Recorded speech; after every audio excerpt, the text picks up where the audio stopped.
بسم اللہ الرحمن الرحیم۔ اسلام میں جسمانی اور ذہنی غلامی کے انسداد کی تاریخ کا مطالعہ ہم کر چکے اور پچھلے آلموسٹ 16 چیپٹرز تو ہم پڑھ چکے ہیں۔ آپ کو یاد ہوگا کہ ہم نے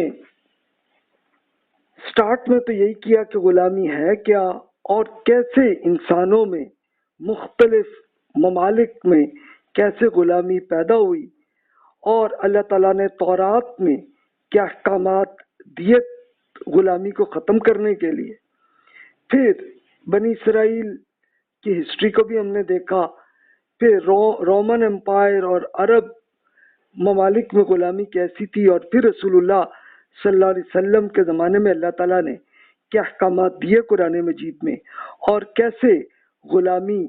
کو ختم کیا۔ اور اس میں خاص طور پر لونڈیوں کو آزاد کرنے کے لیے رسول اللہ صلی اللہ علیہ وسلم نے کیا ایکشن کیا، اور پھر اللہ تعالیٰ نے جنگی قیدیوں سے مزید غلام بننے کو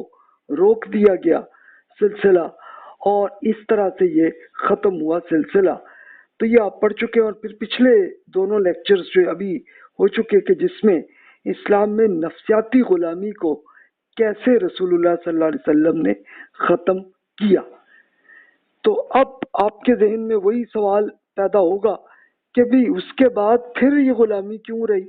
اور ختم کیوں نہیں ہوئی اس کے بعد، حالانکہ رسول اللہ صلی اللہ علیہ وسلم نے اور صحابہ کرام رضی اللہ عنہم نے تو ختم کر دی تھی، تو پھر اس کے بعد کیا ہوا ہسٹری میں۔ تو یہ آج ہمارا ٹاپک ہے، لیکن اس کے لیے یہی ایک نظر ہم ضرور دیکھ لیں کہ اللہ تعالیٰ نے قرآن مجید میں کیا احکامات دیے، اس کا ایک نظر پھر ہم دیکھیں، اور پھر دیکھیں کہ ہم نے انحرافات کیا کیے کہ جس سے غلامی دوبارہ پیدا ہو گئی۔ تو ہم وہیں سے سٹارٹ کرتے ہیں۔ اللہ تعالیٰ نے قرآن مجید جب نازل ہوا تو اس وقت رسول اللہ صلی اللہ علیہ وسلم پر اللہ تعالیٰ نے وحی کی، تو وہیں سے ہم سٹارٹ کرتے ہیں۔ سورۃ البلد میں ارشاد ہے، بسم اللہ الرحمن الرحیم، وما ادراک ما العقبہ فک رقبہ او اطعام فی یوم ذی مسغبہ یتیما ذا مقربہ او مسکینا ذا متربہ۔ آپ کیا سمجھ چکے ہیں کہ وہ گھاٹی ہے کیا؟ یہی کہ گردن چھوڑائی جائے، یعنی غلامی کو ختم کریں،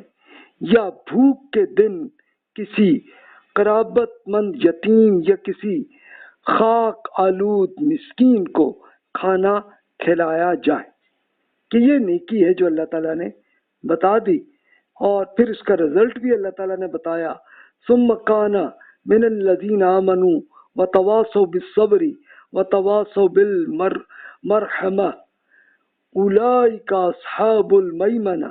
والذین کفروا بآیاتنا ہم اصحاب المشأمہ علیہم نار مؤصدہ۔ پھر آدمی ان میں سے جو ایمان لائے اور جنہوں نے ایک دوسرے کو اس پر ثابت قدمی کی نصیحت کی اور دوسروں سے ہمدردی کی نصیحت کی، یہی خوش بخت ہیں کہ جو دائیں ہاتھ والے جنت میں ہوں گے، اور جنہوں نے ہماری آیات کا انکار کر دیا وہی بدبخت ہیں کہ وہ آگ میں گرے ہوئے ہوں گے۔ تو یہ پھر رزلٹ بھی اللہ تعالیٰ نے بتایا۔ پھر اللہ تعالیٰ نے اسپیشل خواتین کے لیے اللہ تعالیٰ نے جو لونڈیاں تھیں تو اس کے لیے اللہ تعالیٰ نے ارشاد ہوا، وَمَن لَّمْ يَسْتَطِعْ مِنكُمْ طَوْلًا أَوْ يَنكِحَ الْمُحْصَنَاتِ الْمُؤْمِنَاتِ فَمِمَّا مَلَكَتْ أَيْمَانُكُمْ مِنْ فَتَيَاتِكُمُ الْمُؤْمِنَاتِ وَاللَّهُ أَعْلَمُ بِإِيمَانِكُمْ بعضكم من بعض فانكحوهن بإذن أهلهن وآتوهن أجورهن بالمعروف محصنات غير مسافحات ولا متخذات أخدان فَإِذَا أُحْصِنَّ فَإِنْ آتَيْنَ بِفَاحِشَةٍ فَعَلَيْهِنَّ نِصْفُ مَا عَلَى الْمُحْصَنَاتِ مِنَ الْعَذَابِ ذَلِكَ لِمَنْ خَشِيَ الْعَنَتَ مِنْكُمْ وَأَنْ تَصْبِرُوا خَيْرٌ لَكُمْ وَاللَّهُ غَفُورٌ رَحِيمٌ۔ آپ میں سے جو آزاد مسلمان خواتین کے ساتھ نکاح کی طاقت نہ رکھتے ہوں، انہیں چاہیے کہ آپ ان مسلمان لونڈیوں سے نکاح کر لیں جو آپ کے بس میں ہوں۔ یہ حقیقت پیش نظر رکھیں کہ اللہ تعالیٰ آپ کے ایمان سے خوب واقف ہے، آپ سب انسان ایک ہی جنس سے ہیں۔ چنانچہ ان لونڈیوں کے مالکوں کی اجازت سے ان کے ساتھ نکاح کر لیجئے اور صحیح قانون کے مطابق ان کے مہر بھی ان خاتون کو ادا کریں۔ اس شرط کے ساتھ نکاح کریں کہ وہ خاتون پاک دامن رہی ہوں، بدکاری کرنے والی اور چوری چھپے آشنائی کرنے والی نہ ہو۔ پھر جب وہ پاک دامن لونڈی رکھی جائے اور اس کے بعد اگر کسی بدچلنی کی مرتکب ہوں تو ان پر اس سزا کی آدھی سزا ہے جو آزاد خواتین کے لیے مقرر کی گئی ہے۔ نکاح کی یہ اجازت آپ میں سے ان لوگوں کے لیے ہے کہ جنہیں گناہ میں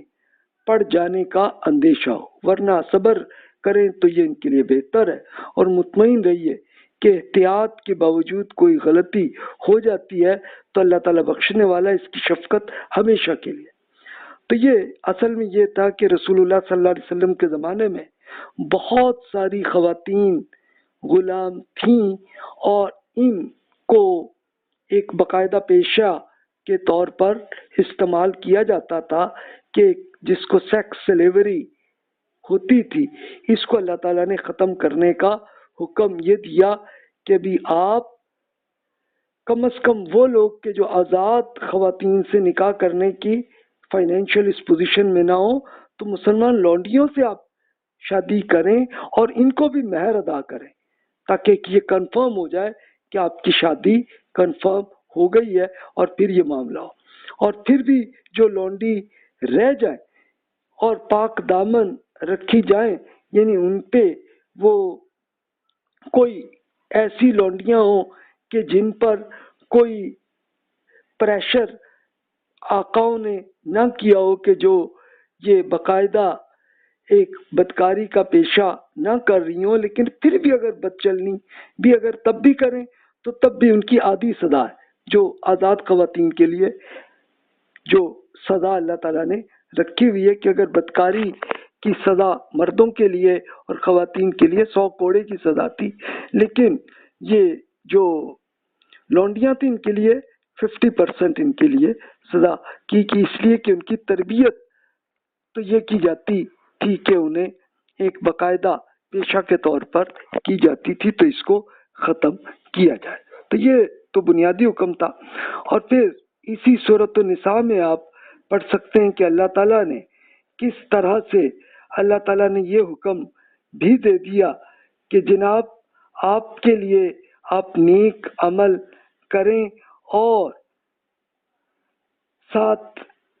یہ بھی حکم دے دیا گیا کہ جناب آپ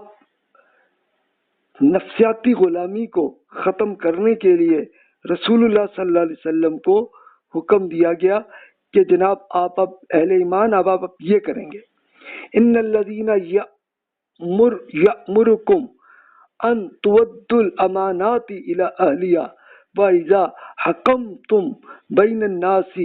أَن تَحْكُمُوا بِالْعَدْلِ إِنَّ اللَّهَ نِعِمَّ مَا يَعِظُكُمْ بِهِ إِنَّ اللَّهَ كَانَ سَمِيعًا بَصِيرًا يَا أَيُّهَا الَّذِينَ آمَنُوا أَطِيعُوا اللَّهَ وَأَطِيعُوا الرَّسُولَ وَأُولِي الْأَمْرِ مِنكُمْ فَإِن تَنَازَعْتُمْ فِي شَيْءٍ فَرُدُّوهُ إِلَى اللَّهِ وَالرَّسُولِ إِن كُنتُمْ تُؤْمِنُونَ بِاللَّهِ وَالْيَوْمِ الْآخِرِ ذَلِكَ خَيْرٌ وَأَحْسَنُ تَأْوِيلًا۔ اہل ایمان، اللہ تعالیٰ نے آپ کو ایک عظیم حکومت عطا کرنے کا فیصلہ کیا ہے، تو اس موقع پر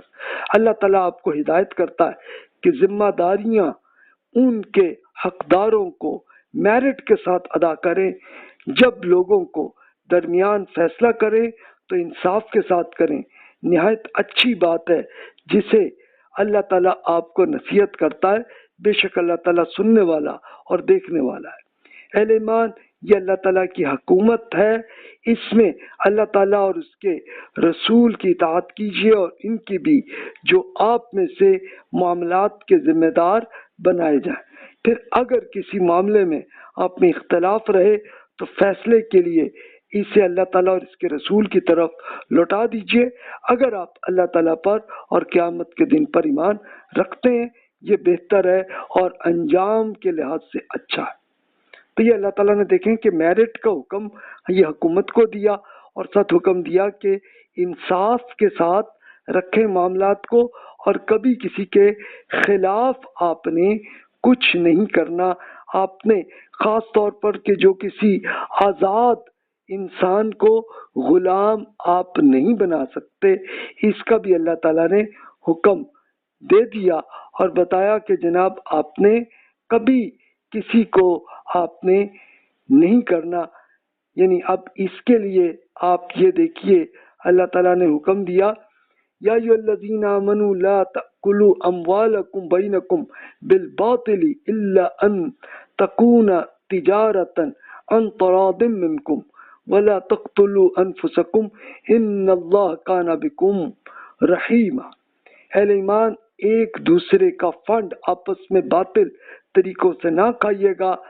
سوائے اس کے کہ آپ باہمی آزادی رضامندی کا بزنس ہو جس سے کوئی مال حاصل ہو جائے۔ ایک دوسرے کو ہرگز قتل نہ کیجیے گا، اس میں شبہ نہیں کہ اللہ تعالیٰ آپ پر بڑا مہربان ہے۔ لیکن اس کے پھر وارننگ بھی کر دی کہ وَمَن يَفْعَلْ ذَلِكَ عُدْوَانًا وَظُلْمًا فَسَوْفَ نُصْلِيهِ نَارًا وَكَانَ ذَلِكَ عَلَى اللَّهِ يَسِيرًا إِن تَجْتَنِبُوا كَبَائِرَ مَا تُنْهَوْنَ عَنْهُ تُكَفِّرْ عَنْكُمْ سَيِّئَاتِكُمْ وَنُدْخِلْكُمْ مدخلاً کریما۔ یاد رکھیے کہ جو لوگ ظلم اور زیادتی کے ساتھ ایسا کریں گے، انہیں ہم ضرور ایک سخت بھڑکتی ہوئی آگ میں جھونک دیں گے۔ یہ اللہ تعالیٰ کے لیے بہت ہی آسان ہے۔ ان گناہوں سے بچیں، اس لیے کہ آپ کو جن گناہوں یعنی قتل، فراڈ، ڈکیتی سے منع کیا جا رہا ہے، ان کے بڑے بڑے گناہوں سے اگر آپ بچتے رہے تو آپ کی چھوٹی برائیوں کو ہم آپ کے حساب سے ختم کر دیں گے اور آپ کو عزت کی جگہ داخل کر دیں گے۔ تو یہ دیکھیے اللہ تعالیٰ نے، یا وہ جو تھا کہ بچوں کو اغوا کر کے غلام بناتے تھے، اس کو اللہ تعالیٰ نے روک دیا کہ جناب یہ کتنا بڑا گناہ، اس سے بچے۔ اچھا، پھر ایک آخری چیز رہ گئی تھی اور وہ یہ رہ گیا تھا کہ جناب ان میں آپ نے اسپیشلی جنگ کے دوران جو قیدی تھے تو ان کو لوگ غلام بناتے تھے، اس پہ اللہ تعالیٰ نے یہ بھی حکم دے دیا، وَإِذَا لَقِيتُمُ الَّذِينَ كَفَرُوا فَضَرْبَ الرِّقَابِ حَتَّى إِذَا أَثْخَنْتُمُوهُمْ فَشُدُّوا الْوَثَاقَ فَإِمَّا مَنًّا بَعْدُ فَإِمَّا فِدَاءً حَتَّى تَضَعَ الْحَرْبُ أَوْزَارَهَا ذَلِكَ وَلَوْ نِشَاءُ اللَّهُ لَانتَصَرَ مِنْهُمْ وَلَكِنْ لِيَبْلُوَ بَعْضَكُمْ بِبَعْضٍ وَالَّذِينَ قُتِلُوا فِي سَبِيلِ اللَّهِ فَلَنْ يُضِلَّ أَعْمَالَهُمْ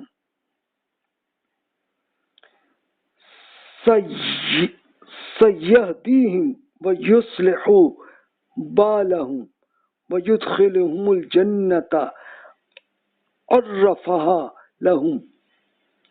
یعنی اہل ایمان، جب ان منکروں سے آپ کی جنگ کی نوبت آ جائے تو بے دریغ گردنیں مار دیجیے گا، یہاں تک کہ جب آپ ان کو اچھی طرح کچل دیں تب قیدی بنا کر مضبوط باندھ لیں۔ پھر جب باندھ لیں تو اس کے بعد احسان کر کے چھوڑ دینا ہے یا فدیہ لے کر۔ ان کے ساتھ آپ کا یہی معاملہ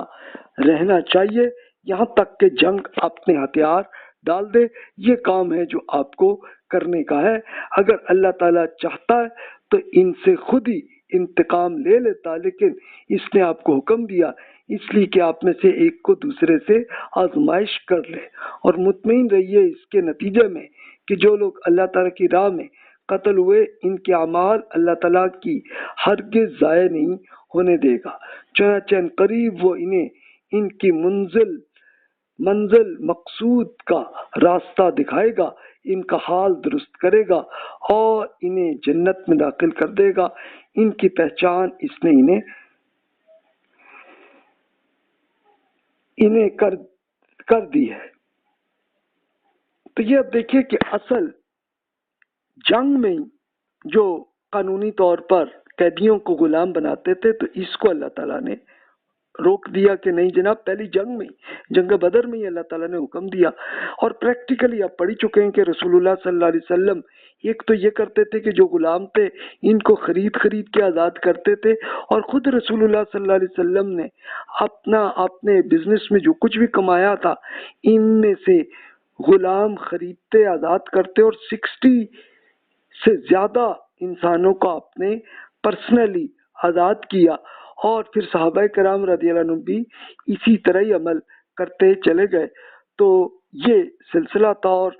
سائیکولوجیکل سلیوری جو ہوتی تھی تو اس کو رسول اللہ صلی اللہ علیہ وسلم نے روک دیا کہ نہیں بھی، اور پھر آپ یہاں تک کہ صحابہ کرام کو بھی سمجھاتے ہوتے تھے کہ بھائی کسی کو آپ نے آقا نہیں بننا ہے، اور کسی کو آپ نے غلام نہیں بنانا ہے نفسیاتی طور پہ، اور سائیکولوجیکلی بھی وہ سلسلہ ختم ہوا تھا۔ اب آپ کے ذہن میں وہی سوال تھا کہ جناب پھر یہ رہی کیوں، اور پھر یہ سلسلہ رہا کیوں؟ تو آئیے جناب ہم دیکھتے ہیں۔ اچھا، پریکٹیکلی یہ ہوا کہ اس زمانے کی دونوں سپر پاورز رومن امپائر اور پرشین امپائر تھیں جن کے ساتھ یہ معاملہ ہوا، اور یہ سب فتوحات ہو گئی صحابہ کرام کو رضی اللہ عنہم کو۔ تو پھر آپ یہ دیکھیے کہ خود یہ کرغیزستان سے لے کے موراکو تک صحابہ کرام کی حکومت بن گئی ہوئی تھی، اور اس میں آلریڈی پہلے سے ہی کچھ ملینز کے قریب غلام تھے۔ تو اگر تو ایک دن ایک منٹ میں ان کو سب کو آزاد کر دیا جاتا تو پھر ایک مسئلہ تھا کہ ظاہر ہے کہ وہ جو غلام تھے تو اس میں جو تو جوان تھے، چلو وہ تو کچھ مزدوری کرتے، کچھ کام کرتے، فائنینشیل سیٹل ہو جاتے، ٹھیک تھا، لیکن بہت سارے غلام اب یہ بھی تھا کہ وہ پہلے ہی بوڑھے ہو چکے تھے، اب وہ کوئی کام نہیں کر سکتے تھے، تو یہ اب کہاں جاتے؟ تو پھر اسی طرح خواتین جن کی کو لونڈیاں بنا کر ان کی ایک سیکسول سلیوری پہلے سے رومن امپائر میں اور پرشین امپائر میں جاری تھی، اس کو اب کیسے ختم کرتے؟ تو اس کے لیے سٹیپ بائی سٹیپ قرآن مجید کے احکامات کے ساتھ آہستہ آہستہ اس کو ختم کیا، اور ان کو خود حکومت کے فنڈ سے ان کو جو پہلے آزاد ہونا چاہتے تھے ان کو تو آٹومیٹیکلی آزاد کر دیا جاتا، اور یہ سلسلہ جاری رہا۔ لیکن صحابہ کرام رضی اللہ عنہم کی حکومت جا کے ختم ہوئی بنو امیہ کے زمانے میں، کہ آخری صحابی معاویہ رضی اللہ عنہ کی حکومت ختم ہوئی، ان کی بنی تھی 41 ہجری میں، لیکن پھر اس کے بعد پھر یہ ہوا کہ صحابہ کرام رضی اللہ عنہم کی حکومت پھر ختم ہو گئی تھی، یعنی 60 ہجری میں معاویہ رضی اللہ عنہ کی ہوئی، تو اس کے بعد پھر بھی غلام ابھی باقی تھے، اور اس زمانے میں دوبارہ یہ ایک سلسلہ، ایک انحرافات پیدا ہوئی کہ ایک طبقے غلمان کا ہوا۔ وہ کیا ہوا کہ ایک خوبصورت نوخیز غلام لڑکوں کا طبقہ تھا، تو جسے فروغ دینے میں حکمرانوں نے یہ کام کیا۔ اس کے لیے محمد رضا شیرازی صاحب نے ایک ہسٹری میں جو انہوں نے جو لکھا، تو میں ان کے ارشادات آپ کے سامنے کرتا ہوں۔ یہ عراق کے اسکالر ہیں، تو انہوں نے یہ کیا۔ اب ان کے ارشادات کا میں ترجمہ ہی عرض کرتا ہوں کہ جہاں تک انسانی آزادی اور آزادی اظہار رائے کا تعلق ہے، تو اموی یعنی بنو امیہ نے اس کو اس لگانے کا بھرپور کوشش انہوں نے یہ کی کہ انہوں نے زبانوں کو بند کرنے کے لیے شدید اقدامات کیے. یعنی یہ معاملہ ان لوگوں کے لیے سخت ہوا کہ جو حق بات کہنے اور آزادی کے قائل تھے، تو بنو امیہ کے بادشاہوں نے ان کے آزادی رائے کی خواہش کی پاداش میں انہیں سخت سزائیں دیں. جس شخص کو وہ کھلے عام نہیں روک سکتے تھے تو انہیں خفیہ طور پر قتل بھی کیا. ایک یہ بھی ہوا سلسلہ. اچھا، پھر اس کے ساتھ انہوں نے یہ بھی کیا سلسلہ کہ ایک لونڈیوں اور غلمانوں کی کثرت، بادشاہوں میں دکھاوے اور فضول خرچی کا فروغ، اور پھر اس کے بعد میوزک اور شراب کی کثرت بھی پیدا ہوئی، اور شاعر لوگ عاشقانہ غزلیں وہ کرنے لگے، اور شہروں میں مخنث کثرت سے پھیل گئے. مخنث کون تھے؟ کہ یہ جنہیں آپ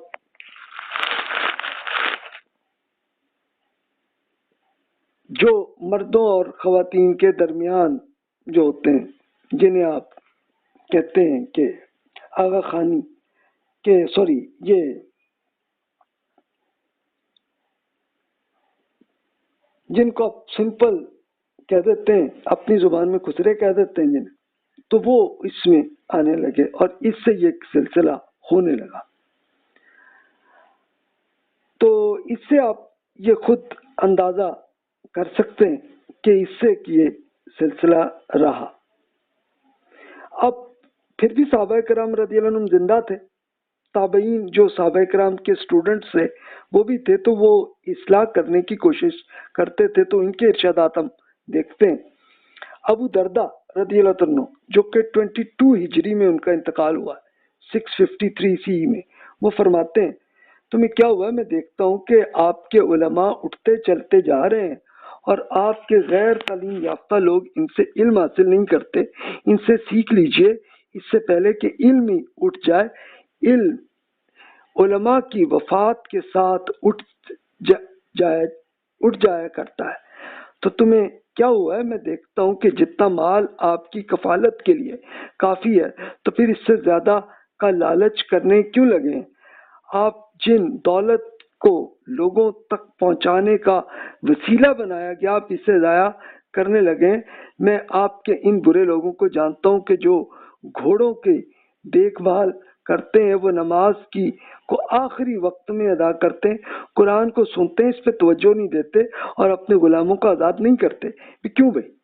اب یہ حضرت ابو دردہ رضی اللہ عنہ کا وفات اس وقت ہوئی کہ جب عثمان رضی اللہ عنہ کی حکومت تھی. پھر بھی وہ کر رہے تھے، لیکن اب یہ بھی تھا کہ بہت سارے لوگ، اب صحابہ کرام رضی اللہ عنہ بہت سارے فوت ہو چکے تھے اس زمانے تک، اور اس کے ساتھ ساتھ اب اگلی جنریشن آ رہی تھی، اور پھر دوسرے ممالک میں جو لوگ ابھی کچھ تو نان مسلمز تھے اور جو مسلمان ہوئے تھے، تو ان میں ابھی تربیت کی ضرورت تھی. لیکن ابھی ان کی تربیت ظاہر ہے کہ وہ کر رہے تھے، لیکن پھر بھی ظاہر ہے کہ بہت سے لوگ کہ جو پرانی جاہلیت میں تھے. تب تابعین میں دیکھیں کہ بنو امیہ میں ایک حکمران بنے عمر بن عبدالعزیز رحمۃ اللہ علیہ، کہ جس کو عمر ثانی بھی کہا جاتا ہے، تو وہ حکمران بنے. تو انہوں نے اصلاح کرنے کی کوشش کی. ان کی صرف 2.5 سال کی حکومت ہی چلی تھی. اب یہ سلیمان بن عبد الملک کی وفات کے بعد عمر بن عبدالعزیز بن مروان خلیفہ بنے. ان کی والدہ سیدنا عمر بن خطاب رضی اللہ عنہ کی پوتی ام عاصم تھیں، جن کا نام لیلا تھا. حکومت سنبھالتے ہی عمر بن عبدالعزیز رحمۃ اللہ علیہ نے بنو امیہ کے تمام نمائندوں، خواتین اور لونڈیوں کو جمع کیا. انہوں نے زبردستی شادی کی اور خواتین کو طلاق دلوائی اور شاہی خاندان کی لونڈیوں کو آزاد کر دیا. اچھا، یہ طلاق کیوں کروائی؟ کہ زبردستی جن خواتین سے زبردستی شادی جن بنو امیہ کے لوگوں نے کی ہوئی تھی، ان سب کو آزاد کروایا. لیکن بنو امیہ نے پھر یہی کیا کہ اپنی فیملی کے جلیل القدر فرزند جو عمر بن عبدالعزیز رحمۃ اللہ علیہ تھے، تو ان کو بھی زہر دے کر انہیں شہید کیا۔ اچھا، یہ دلچسپ ایک کیس تھا کہ پہلے بنو امیہ کی جب لونڈیاں آزاد کروائیں، غلام آزاد کیے، اور ان کی جو کرپشن کا معاملہ وہ کر رہے تھے، تو وہ عمر بن عبدالعزیز رحمۃ اللہ علیہ کی پھوپھی کے پاس گئے کہ جناب ان کو کہیں یہ ٹھیک کریں معاملہ، یہ کیا کر رہے ہیں؟ تو ان کی پھوپھی نے کہا بھی میں تو یہ کہتی تھی کہ تم عمر بن خطاب رضی اللہ عنہ کی فیملی میں شادی نہ کرنا، خود میرے بھائی نے جن کا نام عبدالعزیز تھا، تو اس نے شادی کر لی عمر بن خطاب کی پوتی سے، تو پھر اس کے نتیجے میں پھر یہ ہوا کہ یہ دیکھو کہ اس کا ایک وہ لپیٹ کر بچہ لے کر آ گئی، اور وہ تھے عمر۔ اب یہ عمر بن عبدالعزیز رحمۃ اللہ علیہ یہ بالکل اپنے پردادا عمر بن خطاب رضی اللہ عنہ جیسے ہی بنے۔ تو یہ ان کیا تھا معاملہ، تو یہ کرپٹ لوگ تھے ان کے ہاں، اور ان کیا یہ معاملہ تھا، لیکن ان میں کچھ اچھے لوگ بھی تھے، تو انہوں نے یہ ٹھیک کیا۔ لیکن چلیں، پھر اس کے بعد بنو امیہ کے خلاف بغاوتیں جاری رہیں، اور غلام پھر بنتے رہے، جو غلاموں کی جو نسل اگلی آتی تھی اس کو بھی غلام ہی بنانے لگے۔ اب پھر بنو عباس کی حکومت بنی، 133 to 656 ہجری رہی، 750 to 1258 تک کی حکومت ہے، تو وہاں پہ غلامی رہی۔ اور اس کے لیے پھر جو خاص اہم جو معاملات ہوئے وہ کیا تھے؟ ایک تھا غلاموں پر مشتمل فوجیں بنائی۔ اب یہ کیا تھی؟ یعنی ہوا کیا کہ بادشاہوں نے خود غلام خرید کے، یا جو پہلے سے غلام تھے ان کی نسل تھی، ان کو لے کر اپنی ملٹری بنائی۔ پھر ایک کام یہ کیا کہ بادشاہوں اور امراء کے حرم بھی بنائے۔ یعنی حرم کیا بنائے کہ بادشاہ یہ کرتے کہ جناب بہت ساری خوبصورت لونڈیوں کو جناب لیتے اور اپنے حرم میں رکھتے، یعنی اب ان سے اپنا سیکسول فائدہ اٹھاتے۔ پھر مخنث غلاموں پر پولیس بھی بنائی۔ اچھا، اب خواجہ سرا جو بنتے، ایک تو ہوتے نا نیچرل خواجہ سرا، وہ تو بہت کم ہوتے ہیں۔ یعنی ہونا کیا کہ غلام لڑکوں کو بچپن سے ہی آپریشن کر کے اور ان کو خواجہ سرا بنا دینا، اور پھر ان کی پولیس کیوں بنا لی؟ اس لیے کہ یہ بادشاہ اور بڑے بڑے جو جاگیردار اور جو بنے، تو وہ اپنے اندر، اب ظاہر ہے کہ جو مردوں میں بھی کام کریں خواتین میں بھی کریں، تو یہاں سے لے کے یہ ایک باقاعدہ پولیس اس میں بنا لینی۔ فوجی جاگیرداری کا نظام ایک یہ بنا، اور جاگیرداروں نے بھی پھر یہی کام کرنا شروع کیا جو بادشاہ کرتے تھے۔ پھر بادشاہت کی تقدس کا ایک یہ نظریہ بھی کیا کہ جناب یہ بادشاہ تو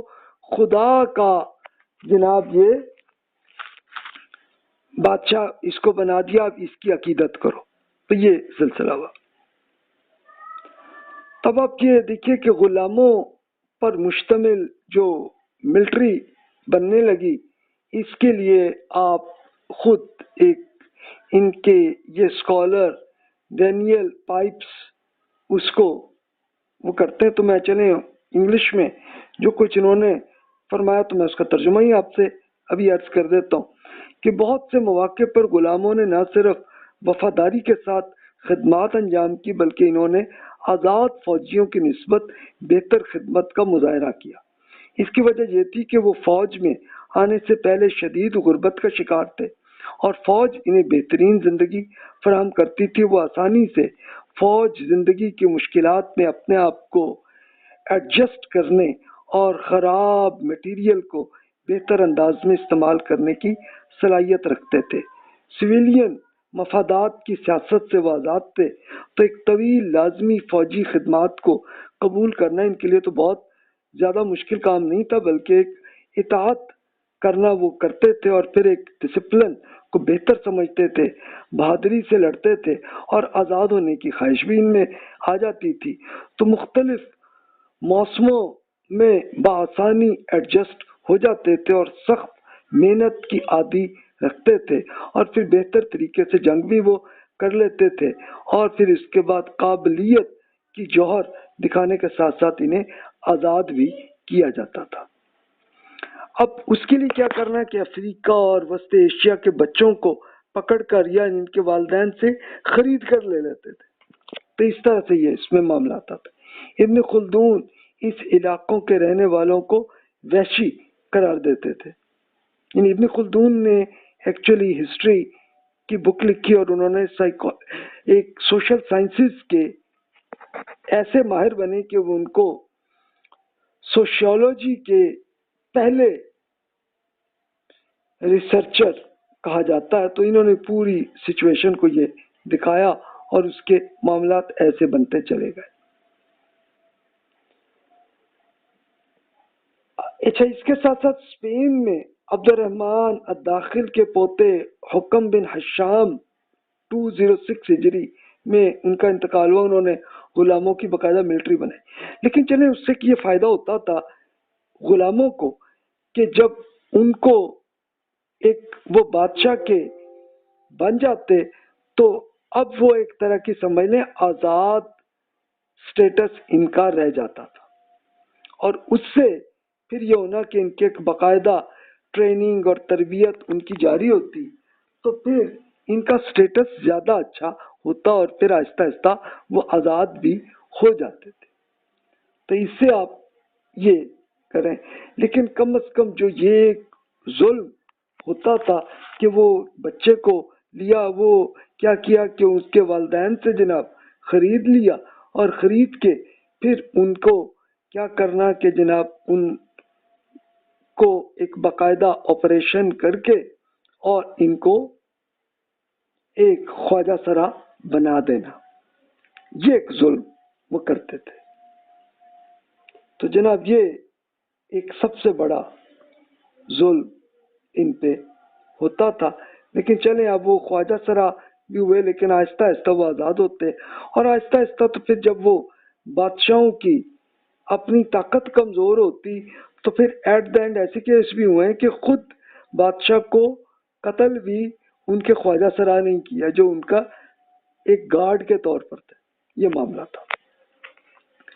اچھا، دوسری انحرافات کیا ہوئی کہ بادشاہ اور عمراء کے حرم بننے لگے، کہ وہ جناب لڑکی پسند آ گئی تو جناب اسے حرم میں لے آنا اور اس کو ایک لونڈی کے سٹیٹس کے طور پر ہی رکھنا، اور اس سے بس بادشاہ یا شہزادے وہ ان سے ازدواجی تعلق کرنا۔ اچھا، پھر اس کے ساتھ ساتھ جو بھی بادشاہوں کے وزیر بنتے یا ملٹری جنرل بن گئے یا کوئی دربار کے جو بھی اہم اور بڑے جو تاجر تھے انہوں نے بھی اپنے حرم بنانے لگے۔ اچھا، جو پہلے ہی غلام تھیں ان کو خریدنا، یا پھر ایسے بھی پھر کیس ہوئے کہ بہت ساری کم سن بچیوں کو اغوا کر کے لونڈیاں کرنے لگے۔ اچھا، آپ کہیں بھی اس کے لیے پھر کیا کوئی پولیس یا ملٹری کچھ نہیں کرتی تھی؟ ایکچولی یہ تھا کہ اس زمانے میں اسپیشلی سفر کے دوران کوئی ملٹری اور پولیس نہیں ہوتی تھی۔ ملٹری اور پولیس ہوتی تھی تو وہ شہروں کے اندر ہی ہوتی تھی، لیکن اب سفر اگر کر رہے ہیں تو سفر کے اندر چلے ٹھیک ہے، کچھ ایک قافلہ جا رہا ہے اس کے اندر کچھ گارڈ ہوتے تھے، لیکن ہوتا تھا کہ ایک ڈکیتی کے طور پہ بڑے بڑے ڈاکو اس پہ ایکشن کرتے۔ اب ظاہر ہے کہ اس میں اس گارڈ جو ہے وہ کتنے لوگ ہوتے ہوں گے، 40-50 بندے ہوتے ہوں گے، لیکن جو ڈاکو جو ہیں وہ زیادہ آتے تھے۔ اچھا، ڈاکو ہوتے کہاں تھے؟ وہ جنگلوں میں چھپے رہتے تھے، اور پھر اس کے بعد جو بھی خوبصورت بچیاں ہوتی ان کو پکڑ کے جناب لینا اور پھر لے جا کے پھر کہیں کسی امیر قسم کے کسی تاجر یا ملٹری کے جنرل کو یا شہزادے کو لے جا کے ایک تحفے کے طور پر دے دینا، یا خرید کر مطلب اس سے بڑا فنڈ اس طرح سے لے لینا۔ تو یہ ایک سلسلہ تھا، اور یہ صرف کوئی مسلم ممالک ہی نہیں بلکہ نان مسلم ممالک میں بھی یہی ایک سلسلہ ایسا ہی تھا. تو اس طرح سے پھر جناب حرم جو ہے ایسے اس میں کرنا، اور وہ پھر جناب ایک ان کی پھر لونڈیوں کی باقاعدہ تربیت کر کے حرم میں، اور پھر ان میں یہ سلسلہ جاری رہتا. تو اس میں مختلف بکس میں مختلف ٹائمز کی میں نے پھر جب یہ ریسرچ کی دیکھا تو یہی ان کی صورتحال ایسی جاری رہی.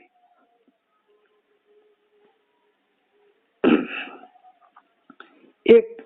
یہ بڑا خود قرآن کے خلاف کیسے مسلمانوں نے یہ عمل اس میں کرتے رہے. اچھا، پھر اسپیشلی خواجہ سراؤں پہ پولیس یہ اپنے بادشاہ یہ اپنے خود اپنے محل کے اندر یہ پولیس کر لیتے تاکہ وہ خواتین کو بھی اور مردوں کو بھی مینیج کرنے کے لیے یہ بھی کرنی. اور وہی میں نے جیسے عرض کیا کہ ان پہ اس زمانے میں آپریشن کیسا کرتے ہوں گے تو ظاہر ہے کہ اس کی وہ کوالٹی تو نہیں ہوگی کہ جیسی آج کل کے آپریشن میں ہوتی ہے. تو ابھی میرے اس لیکچر کو جو حضرات سن رہے ہیں اس میں اگر کوئی آپ میں سے کوئی خواجہ سرا ہو تو آپ خود اپنی ہسٹری میں اپنی لائف میں آپ سوچ لیں کہ آپ کیسے کریں، ورنہ نیچرل بہت کم پیدا ہوتے ہیں، اور اگر ہوتے ہیں تو وہ کئی والدین وہ کرتے ہیں کہ اپنے خواجہ سرا بچے کو وہ کرتے ہیں وہ کسی گرو کے ہاتھ کر دیتے ہیں اور ان کی تربیت پھر وہ ان کے گرو ہی کر رہے ہوتے ہیں. اور کچھ یہ اس طرح کرنا کہ جناب ایک لڑکوں کو یا بچوں کو اغوا کر کے، اور ایک جس کو خسی کا یہ جو لفظ ہے نا ہمارے یہاں اردو میں اور پنجابی میں، تو یہ ایکچولی اس کا آپریشن ہوتا تھا، اور اس کو رسول اللہ صلی اللہ علیہ وسلم نے بڑا سختی سے منع کیا تھا کہ یہ ایک حرام عمل ہے جو کرتے ہیں، لیکن لوگ بہرحال یہ کرتے رہے. اور وہ زیادہ تر ہونا یہی کہ وہ ڈاکو جو ہیں وہ اغوا کر کے لڑکوں کو اور لڑکیوں کو پھر لے کے اس میں سے پھر یہ جناب استعمال کرنا. تو یہ اب ظاہر ہے کہ جب وہ ایک قانونی طور پر تو نہیں ہوا، لیکن جب وہ آ گئے غلام اور پھر آگے بیچ دیے آگے، تو ہوتے ہوتے پھر یہ سلسلہ ایسا ہی جاری رہا. تو جناب اس سے آپ خود انالیسس کر سکتے ہیں. ایک اصلاح بھی ہوئی کہ چلے بادشاہوں میں کوئی اچھے لوگ پیدا ہوئے کہ جیسے اورنگزیب عالمگیر نے 1668 میں یہ کیا تھا. الہ آباد اور اودھ کے صوبے داروں اور فوجداروں کو یہ حکم دیا کہ ان افراد کو تلاش کریں جو بچوں کو مخنث بناتے ہیں اور پھر انہیں ہتھکڑیاں اور بیڑیاں پہنا کر دربار میں لائیں. اسے ناقابل تنسیخ حتمی حکم سمجھا دیں اور کسی کو اس مکارانہ عمل کی اجازت ہرگز نہ کریں. لیکن ظاہر ہے کہ بادشاہ کی حکومت جب تک رہی ہوگی ہو سکتا ہے اس پہ عمل ہوتا ہو، کئی جگہ نہیں بھی ہوتا ہوگا. تو یہ سلسلہ رہا. اچھا، پھر ایک اور کام ہوا جاگیرداری کا. یہ بادشاہوں نے کیا کیا؟ اچھا، وہ بادشاہ پھر وہ بنو عباس کی حکومت، وہ نام کے خلیفہ تھے لیکن پریکٹیکلی وہ بادشاہ ہی تھے، اور پھر وہ خود کمزور ہو گئے، اتنی طاقت نہیں رہی، تو انہوں نے اپنے اپنے گورنرز کو کہا تم اپنے اپنے علاقے کے بادشاہ بن جاؤ. اور پھر وہ بادشاہ جو ہے وہ پھر اپنی فوج اپنی خود بناتے، اور اس کے اندر وہ ان کے آہستہ آہستہ پھر کیا ہونے لگا کہ وہ انہوں نے اپنی ملٹری کے لوگوں کو جاگیر دے دینی. اور جاگیردار پریکٹیکلی پھر کیا ہوا کہ وہ اب جو عام لوگ جو اس پوری زمین میں اس جاگیر کے اندر تھے تو وہ کھیتوں پہ کام کرتے، تو وہ پریکٹیکلی اسی جاگیردار کے غلام ہی ہوتے تھے.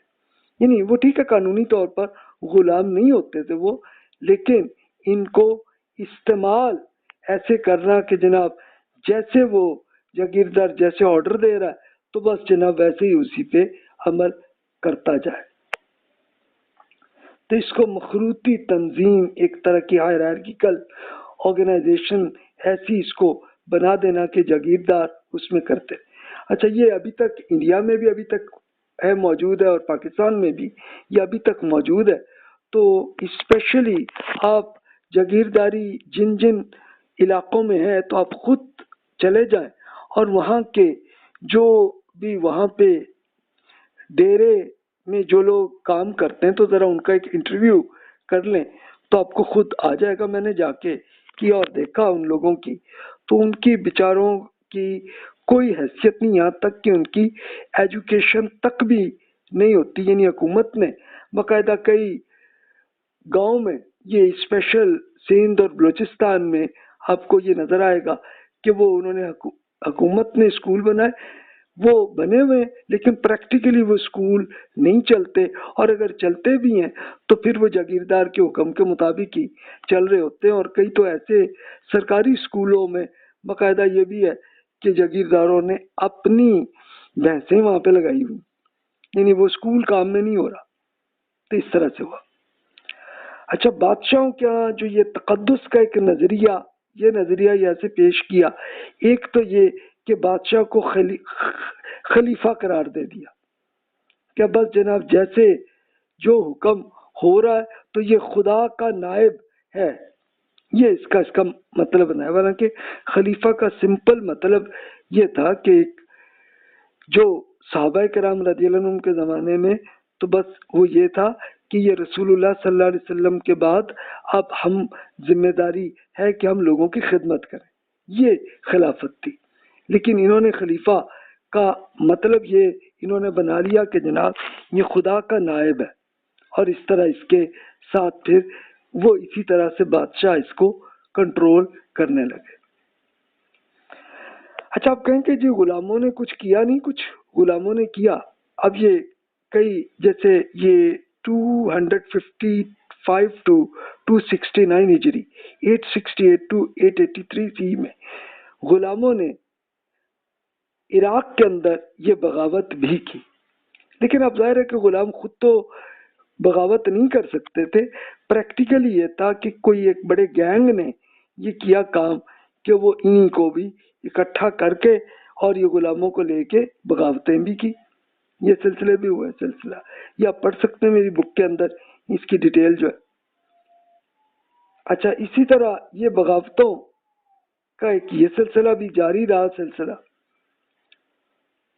ہوا تو صحیح لیکن پریکٹیکل اس کا رزلٹ کوئی آزادی نہیں آئی۔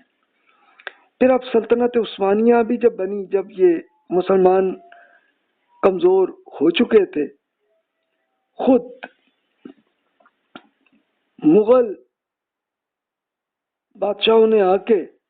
تباہی و بربادی، چنگیز خان، ہلاکو خان انہوں نے کی، لیکن چلو پھر اس کے بعد سلطنت عثمانیہ ترکی میں جو بنی 1299 to 1923 سی تک ان کی حکومت کی کچھ رہی، لیکن وہاں پہ بھی انہوں نے وہی غلاموں کی ملٹری کا ایک انہوں نے وہی طریقہ جاری کیا جس کو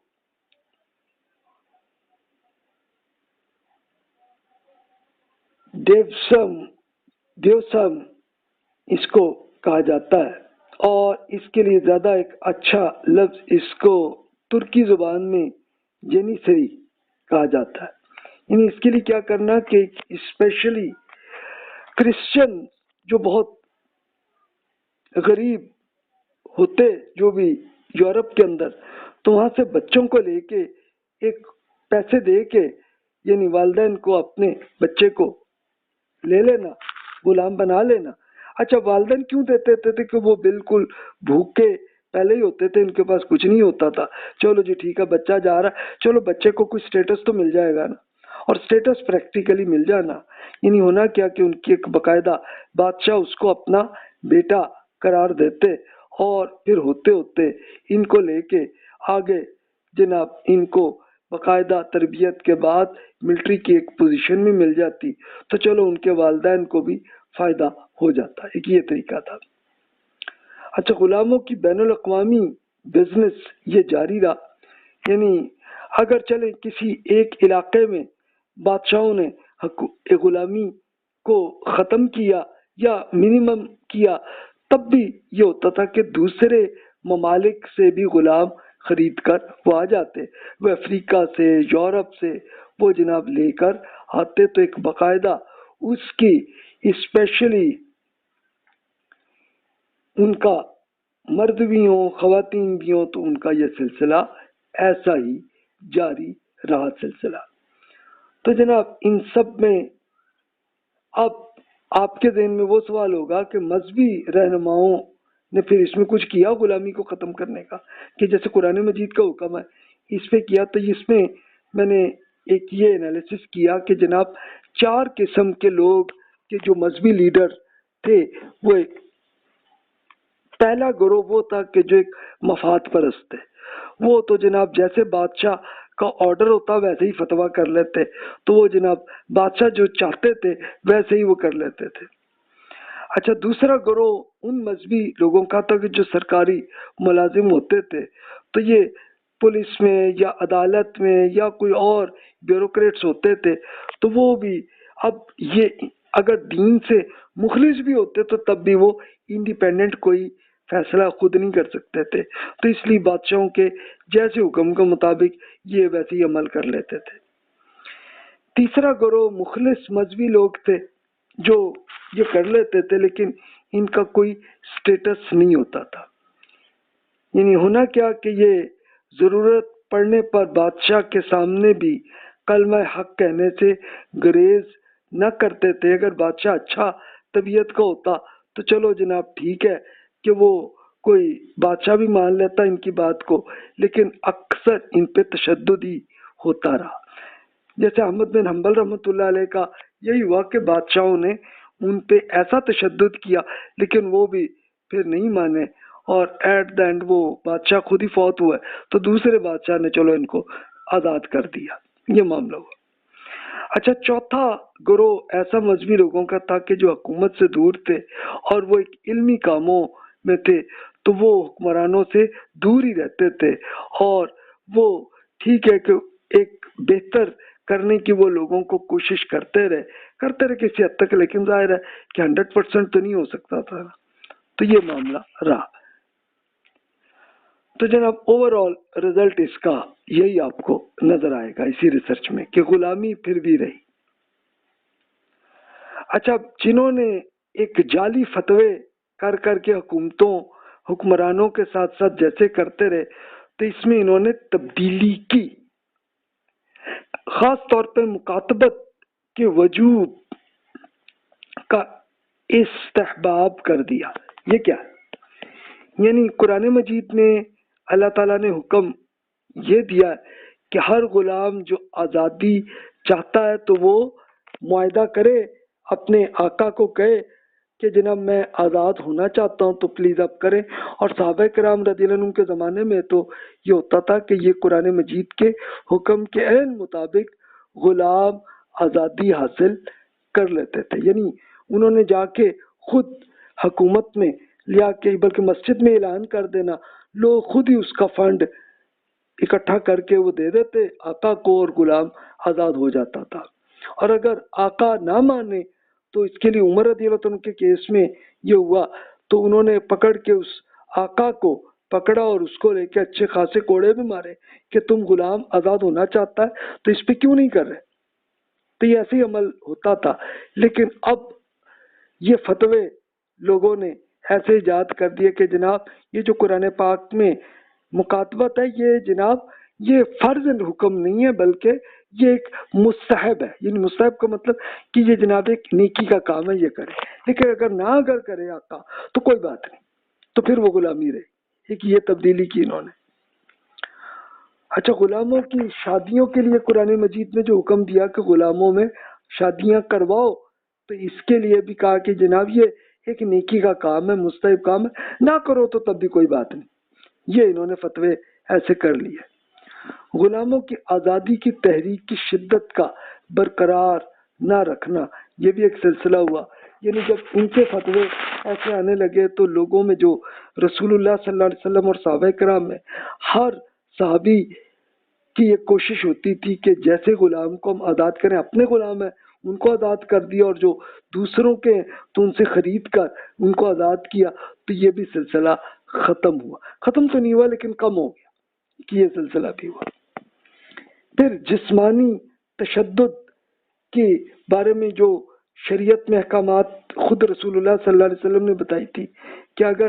کوئی آقا اپنے غلام پہ تشدد کرے گا تو اس پہ حکم ہوا کہ اس کو فوراً آزاد کرے. اس کے لیے آپ کو یاد ہوگا پچھلے لیکچرز میں نے وہ کیس عرض کیا کہ ایک صحابی اپنے غلام نے کوئی غلطی کی تھی تو اس کو مار رہے تھے، تو پیچھے سے آواز آئی کہ جناب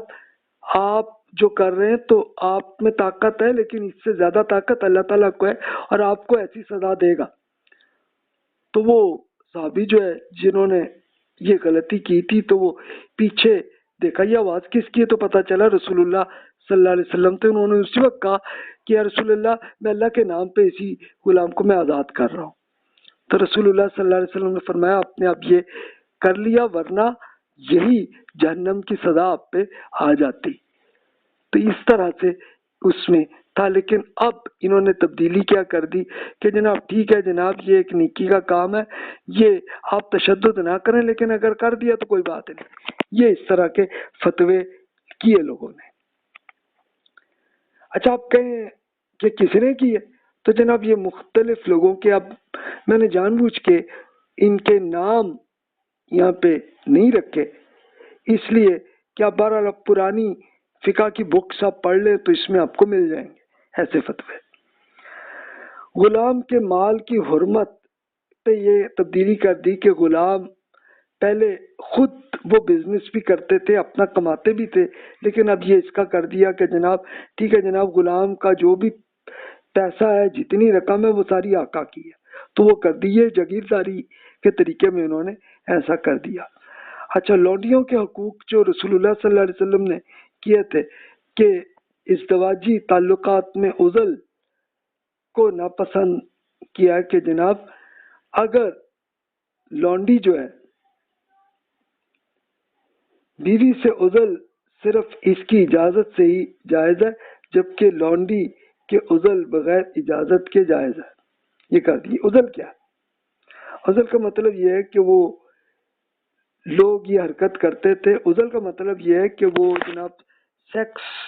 ایسے طریقے سے جناب کرنا کہ بچہ پیدا نہ ہو. اس کو رسول اللہ صلی اللہ علیہ وسلم نے منع فرما دیا تھا کہ یہ ایک حرام عمل ہے، لیکن اب مولویوں نے کیا کیا کہ اس کے لیے کہا جناب یہ درست ہے، ٹھیک ہے. ورنہ ہوتا کیا تھا کہ اگر لونڈی کے یہاں بچہ پیدا ہوئے، اس کے آقا کے ساتھ ازدواجی تعلق ہوا، اس سے بچہ پیدا ہوا، تو آٹومیٹیکلی وہ خاتون آزاد ہو جاتی تھی، وہ بھی اور بچے بھی. لیکن جناب یہ انہوں نے اس کو آگے کر دیا اس سلسلے کو. اچھا غلام کے بجائے آقا کی طرف جھکاؤ، یہ زیادہ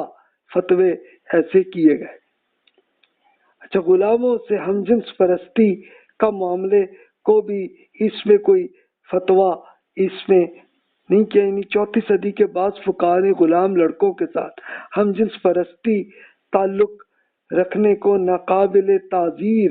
جرم قرار دیا تھا. انہوں نے اس زمانے میں پرانے زمانے میں بتایا کہ نہیں جناب لڑکے کے ساتھ اگر کوئی آقا اس سے ازدواجی تعلق کرے گا تو جناب اس پہ سزا ہوگی. لیکن پہلے اب یہ انہوں نے تبدیلی کر دی ناقابل تعزیر جرم، یعنی ایسا جرم ہے کہ جس پہ حکومت کوئی سزا نہ لے. اس قسم کے فتوے یہ جاری کیے گئے.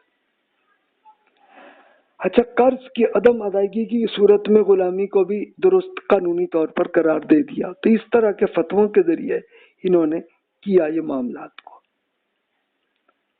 تو جناب آپ خود دیکھ سکتے ہیں کہ اس طرح سے غلامی کو ایسے اس کو جاری کیا. حالانکہ صحابہ کرام نے اس کو ختم کیا تھا، لیکن پھر یہ دوبارہ اس طرح سے جاری رہا سلسلہ. ایک فتویٰ میں آپ سے عرض کروں کہ ایسے جو قرآن کے خلاف انہوں نے کیے تو یہ حرکتیں جو کی تو یہ جاحظ جو ایک بڑے افریقی غلاموں کے اولاد تھے وہ ان کی اپنی بک میں یہ تفصیل سے سچویشن بیان کرتے ہیں. یہ ایسی تھی کہ وہی اللہ ہے جس نے اپنے بندوں میں سے جسے چاہا عرب بنا دیا، جسے چاہا اجمی بنایا، جسے چاہا قریشی بنایا اور جسے چاہا زنگی یعنی افریقی بنایا۔ یہ اسی طرح ہے جیسا کہ اس نے جسے چاہا مرد بنایا، اسے خاتون بنایا، اور اسی طرح مخنث بھی بنایا یعنی خواجہ سرا بنایا۔ اگر غلام خراسانی ہو اور ملک عربی ہو تب بھی در حقیقت خراسانی، بنوی، غلام اور عرب ایک ہی چیز کے، یعنی یہ رسول اللہ صلی اللہ علیہ وسلم کے ارشادات کو وہ ایکسپلین کرتے ہیں جائز صاحب بتاتے ہیں کہ جناب رسول اللہ صلی اللہ علیہ وسلم نے بتایا کہ میں سرخ اور سیاہ ہر ایک کے ساتھ مبعوث کیا گیا ہوں اور ہر ایک میں کوئی فرق نہیں ہے، یعنی وہ ایک انسان کی اولاد ہے اور کوئی فرق نہیں۔ تو لیکن پھر بھی اس کے انحرافات کو کیا لوگوں نے، اور اس میں پھر اب نیک لوگ پھر بھی سمجھاتے رہے لوگوں کو بھائی اس پہ کرو اور یہ غلامی کو ختم کرو، لیکن لوگوں نے نہیں کیا، اور اچھا کچھ نہیں کیا بھی، نیک لوگوں نے کیا بھی لیکن وہ کیا کسی حد تک، اور پھر یہ سلسلہ بہرحال اس میں ایسا جاری رہا۔ تو یہ اب میں نے کچھ بہت سے اسکالرس کے کہ جنہوں نے نیکیاں کرنے اور اس کے لیے بتاتے رہے کہ قرآن اور حدیث میں یہ حکم یہ ہے بھی اس سے آپ یہ نہ کریں، اس میں ایسی حرکت ہے، لیکن لوگ نہیں عمل کرتے رہے، تو پھر بھی یہ غلامی جو ہے پھر بھی اس لیے جاری رہی۔ اب یہ کیوں آیا کہ بادشاہت نے یہی کیا،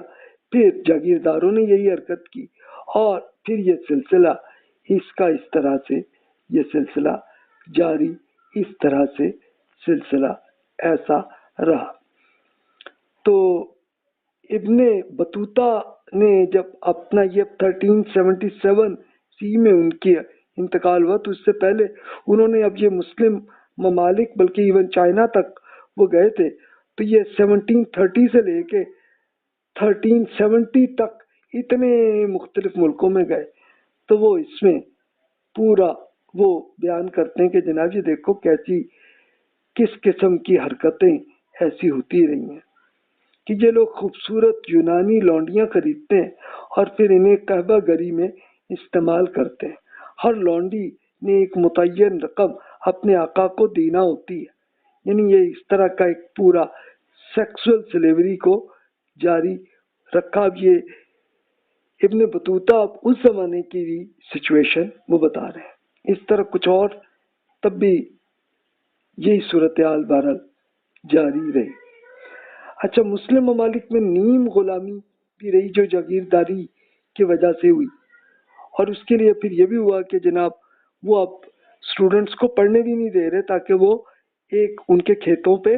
کام کرتا رہے، یہ آج تک بھی جاری ہے یہ سلسلہ۔ تو غیر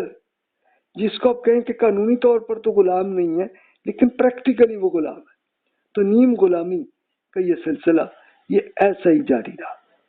تو اس لیے جناب یہ سلسلہ 1960 تک ایسا رہا، اور سائیکولوجیکل سلیوری تو آپ پڑھ چکے ہیں، جو پچھلے لیکچر میں یہ جو چیپٹر 15 میں نے عرض کیا کہ ذہنی طور پر لوگوں کو اس طرح غلام بنانے کی یہ کوشش یہ کرتے رہے، تو یہ سلسلہ بہرحال یہ جاری رہا اور یہ ابھی تک جاری ہے۔ تو اب آپ کے ذہن میں یہ ہوگا کہ یہ جناب مسلمانوں کے آئیں تھا یا کوئی قرون وسطیٰ کے مغربی ممالک میں بھی غلامی تھی کہ نہیں تھی؟ تو اس کو اگلے لیکچر میں ہم کور کر لیتے ہیں کہ دیکھتے ہیں کہ یورپ اور امریکہ میں غلامی وہاں پہ بھی تھی یا نہیں تھی، اور تھی تو کیسی تھی، اس میں اور اس میں کیا فرق تھا۔ تو اس کو انشاءاللہ اگلے لیکچر میں ہم کور کرتے ہیں۔ تو جو بھی کوشچنز ہیں بلا تکلف آپ ای میل کر لیجئے۔ جزاک اللہ خیر واحسن الجزا۔